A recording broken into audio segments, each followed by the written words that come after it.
What's going on, guys? Felwinter here, bringing you another Destiny 2 video. Today's video is going to be tackling one of my favorite builds in Destiny, the Firepower Vex Mythoclast Titan build.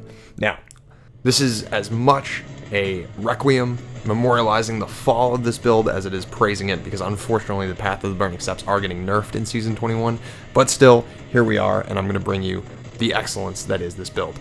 Now, the crux of the build is, of course, as the name suggests, the Vex Mythoclast. The idea here is that we're going to be stacking up a bunch of damage buffs to make this thing do machine gun-like damage, even though it is only a primary weapon. On top of that, of course, that leaves our heavy slot open for big burst DPS options, and we're going to have restoration effects on us at nearly all times, giving us godlike survivability with this build. The fundamental gameplay loop of the build is quite simple. We run in, we look for a minor ad with low health that we can get a easy throwing hammer kill on, creating a sunspot, an orb, and giving us radiant all at the same time.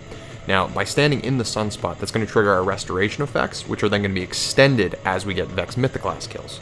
The radiant effect also gives us a 25% damage buff, combining that with picking up an orb, giving us triple surge mods, giving us 22%, and then our boots giving us a stacking damage buff all the way up to 35%.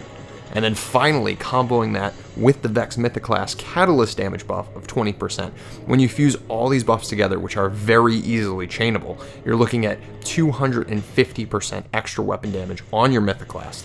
And not only that, but it's going to transfer to your solar heavy weapon as well to do absolutely incredible damage to any target that you need to take down. Quite literally, you start the engagement creating that sunspot, and then once that is done, once you have the restoration effect on you, you are a living, breathing, sentient tank for the rest of that engagement. All you need to do is hold down the trigger and walk forward, and everything in front of you will be dead. The build is also no slouch when it comes to crowd control and champion stunning capabilities. Because our kinetic slot is left wide open for whatever we need, we can use a blinding GL, which will allow us to blind any target that takes a few more shots of the Mythoclast to kill, so that way they're completely immobile while we're shooting them down. Or we can use a chill clip fusion rifle in order to stun unstoppable and overload champions, combining that with our near permanently activated Radiance being able to dominate anti-barrier champions. We have the full champion suite in this build to deal with anything that comes our way. You can also, if you need to, use a Vorpal fusion rifle or even a sniper rifle if you need range, or extra damage if you're going to be doing a longer DPS phase. This build has plenty of variety of what you can put in that kinetic slot, and that's just the cherry on top of an already fantastic build. Now let's break down the subclass. Obviously we're going to be running Sunbreaker for this build. The super I like is Hammer of Soul, although you can totally use Burning Maul if you want. It does have a shorter cooldown. I like Hammer of Soul just for the range and AoE that it provides. Also, because your super isn't in too high demand in this build for any particular thing, you can use it as an emergency get-out-of-jail-free card if you're completely surrounded, as it will drop a sunspot right at your feet to give you that burst of healing, and then from there you can AoE your way out. It's also going to give you that cooldown reduction, because while standing in the sunspot, you will start to get your abilities back faster. This can be useful if you've thrown your hammer and completely lost it. And lastly, you can use it as a gigantic orb generation tool to fuel your allies if they need it before a DPS phase. Moving on to the Barricade, I like Rally just because it's got the shorter cooldown. We will be using it to add some cooldown reduction to our Throwing Hammer. Speaking of which, the melee that we're going to be using is the Throwing Hammer. This is a crux staple of the build. For our Grenade, we're going to be using the Healing Grenade, which is going to give us a second avenue of getting restoration on top of our sunspots. So that way, in a pinch, we can just throw the grenade at our feet, get that healing, and keep going in the fight. For our aspects, we're going to be running Soul Invictus and Roaring Flames. Soul Invictus is a no-brainer because we need to generate sunspots. Roaring Flames is going to boost the solar damage of all our abilities, which is mainly just our hammer and super. It makes follow-up kills a lot easier with those abilities. For the fragments, we're going to be rocking Ember of Torches, which of course is going to allow our Throwing Hammer to make us and nearby allies radiant whenever we hit an enemy. Now, key thing here, you don't need to kill the enemy, you just need to hit them. So if you're doing a DPS phase where you need to be a little bit more mobile, you can throw a hammer each section of the DPS phase, pick it back up, buff you and all your allies, and then just keep going with the damage. The next thing we're going to be running is Ember of Solace. That's going to extend our Radiant and Restoration effects. Now remember, we get Radiant every time we throw a hammer at something and hit, and we also get Restoration anytime we stand in a sunspot. One of the things you can do with this is juggle your way in and out of a sunspot to refresh that restoration buff, so that way you can keep it on permanently. Next up, we have Ember of Empyrean.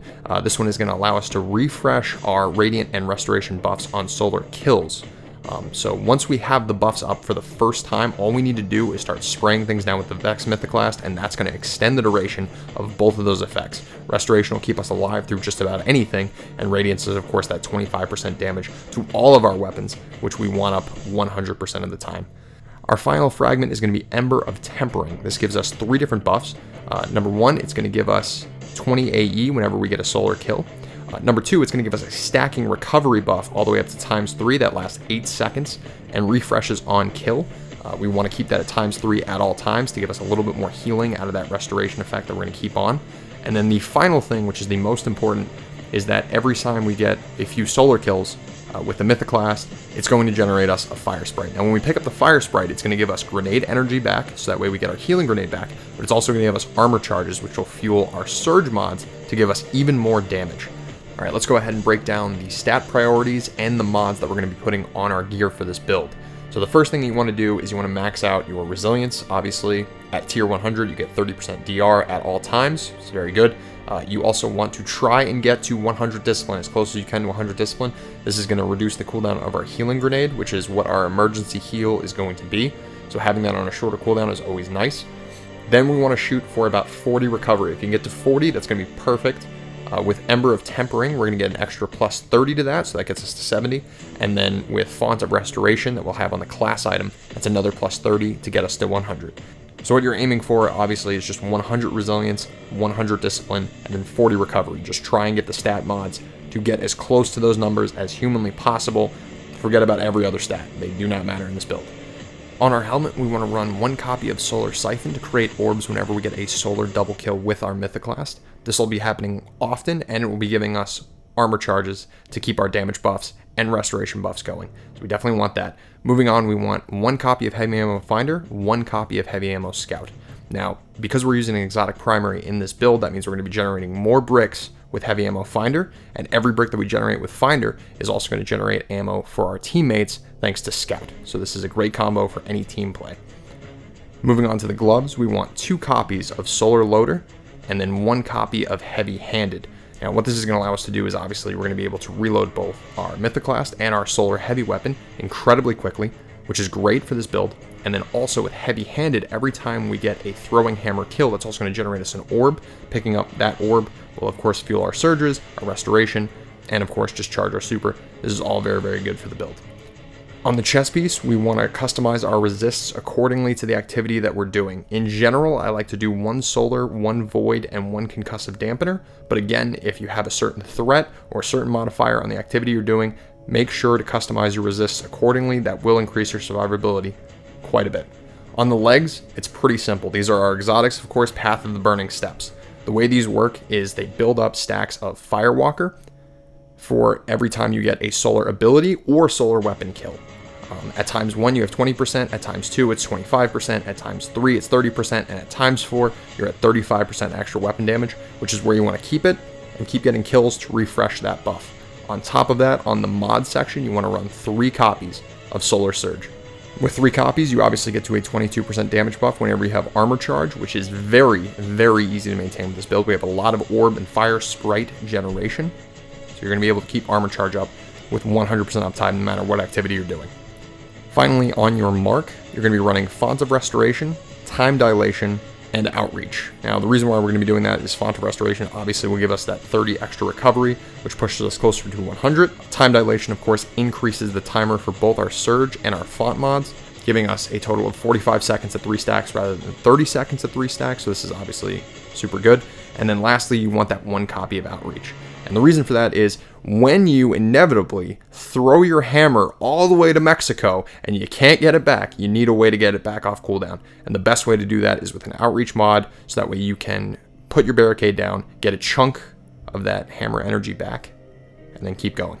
Now that we got the armor out of the way, let's go into the weapons for the build. Obviously, the main namesake is the Mythoclast itself. This thing is, of course, for those who haven't fired it, it's a fusion rifle that functions as an auto rifle, firing in full auto single shot mode.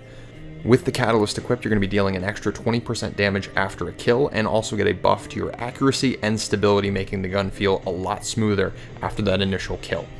When it's 6 stacks of overcharge, the Vex Mythoclast's alt fire mode can be engaged to turn it into a linear fusion rifle.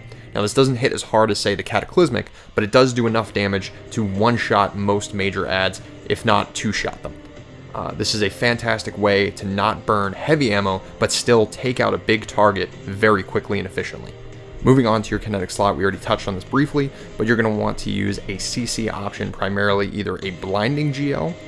Blinding GLs are a great way to crowd control a group of little adds, or at the same time, completely stun locking a major, so that way you and your teammates can burst it down very quickly. Or a chill clip fusion rifle, depending on if you have to deal with champions or not. Of course, the chill clip fusion is going to make short work of unstoppable and overload champions. And then with our Radiant buff, the Vex Mythoclast will be able to shred through barrier champions with 0 difficulty. In the heavy slot, the best option for this build is going to be the Time Lost Hezen's Vengeance. This gun obviously comes with Overflow, and then either your choice of Demolitionist or Vorpal. This is a fantastic rocket for burst DPS. Whether you're solo or with a group and you have Gallahorn support, this rocket takes great advantage of that. But if you need precision-based damage, you also have Cataclysmic. Cataclysmic is the best linear fusion in the game, period, but it also happens to be solar, so it can take advantage of all of our solar buffs that we're going to be stacking in this build.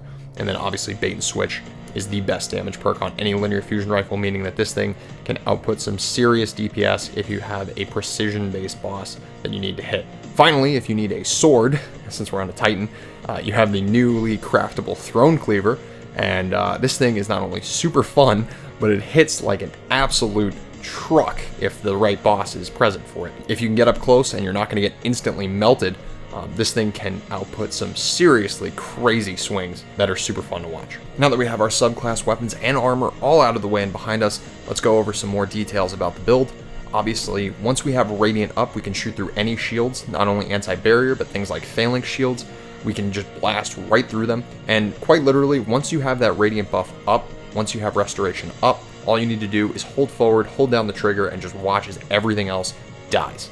Now, when you're dealing with bosses with this build, obviously you're competing against Titans that have Thunder Crash in their disposal, and that's a lot of extra damage. But the thing is about this build is that you have a ton of survivability to compensate for that lack of burst, but also the fact that you can turn ad clear into damage, because all of these damage buffs can be ramped up and then fueled into your heavy weapon. You need to take every single ad that is around the boss and use that as fuel to burn the boss to the ground. This is very easy to do. It doesn't matter which heavy weapon you go with. The Time Lost Hezen's Vengeance, obviously with Overflow, can double up its rockets and shoot continuously. With Crown Splitter, you obviously have Surrounded to do that extra 55% damage when engulfed in enemies, and then you can burn the boss down with big, heavy hitting swings. And then with Cataclysmic, you obviously can proc Bait and Switch, and then land your crits to watch the boss's health melt away. Well, that's just about it for the build, guys. Unfortunately, like I said at the beginning of the video, it is unfortunately going away at the start of next season, with Path of the Burning Steps getting its Firewalker ability nerfed, and the fact that it will not stack with Surge mods. But yet still, I wanted to put this video out there just to remember how amazing this build is. Hopefully in the future, if we get the mod Particle Deconstruction on the artifact, I can revisit this build, as that will add a debuff to the Vex Mythoclast, which will get it back to its current damage levels. If not though, this will just be one for the history books. I hope you enjoyed the video. If you have anything to say, please leave it down in the comments below. Let me know what you guys want to see for my next build video. I have a few in the pipeline, but I'm always curious to see your guys' feedback. And with that, I will catch you guys in the next video. This is Felwinter signing off.